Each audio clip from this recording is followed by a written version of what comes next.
New York Congressman Mike Lawler to National Report. Sir, welcome. Thanks so much for coming on. What is happening here? Can we ever see any sort of agreement? Would you like to respond to Hakeem Jeffries? Well, look, my purpose in going to him was to say, listen, we have a one-year extension of the Affordable Care Act subsidies that has 14 Republicans signed on to it, 11 Democrats. Sign on to it. If this is what you're saying you're shutting the government down over, sign on to it. Let's get it done. And of course, that's not why he shut the government down. He and Chuck Schumer have shut the government down because they are petrified of their far-left base.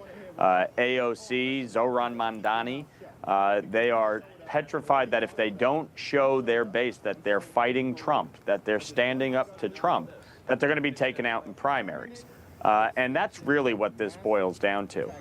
From my vantage point, we passed a clean CR.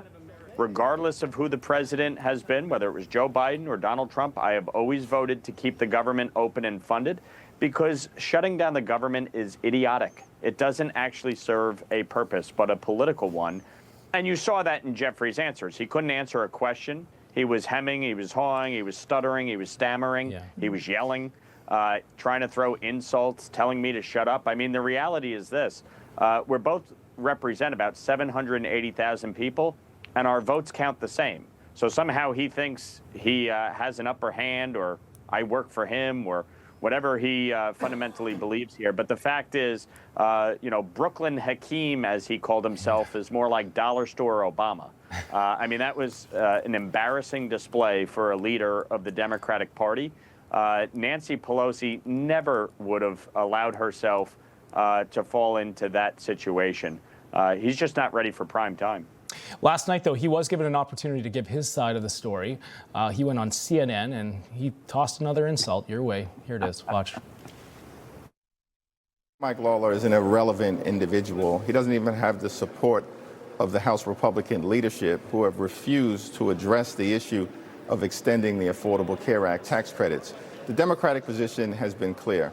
We will sit down with anyone, anytime, any place, one, to reopen the government, negotiate a bipartisan agreement that has to actually make life better for the American people, not hurt everyday Americans. We were getting real-time reaction there from you. Had you heard that clip yet, or is that the first time? No, I heard it yesterday. It's just laughable on its face. First of all, he voted to shut the government down. So he is inflicting pain on the American people. Our military are not going to be paid next week as a result of Hakeem Jeffries and Chuck Schumer's incalcitrance. Look, ultimately here, he said last week, if you have something to say it to my face. I went and said it to his face, and he didn't like it. But we put forth a clean CR to keep the government open. I have signed on to bipartisan legislation to extend these subsidies by 1 year. By the way, if you need the subsidies to make the Affordable Care Act affordable, isn't there a fundamental problem with the Affordable Care Act? Healthcare premiums have risen by 60% since Obamacare passed back in 2010. So there is an issue to deal with, and we need to deal with that as a country. But you don't shut the government down to do it. And by the way, I'll just end on this. If I'm so irrelevant, then why did he spend $42 million trying to defeat me last year? And he's going to spend another $60 million trying this time around. And he says that I can't get leadership and I can't get Republicans to do anything. There's a reason I was able to lift the cap on salt and he was not. He promised to do it.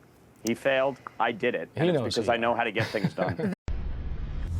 Information. Truth is freedom. Is Newsmax. It's real news for real people.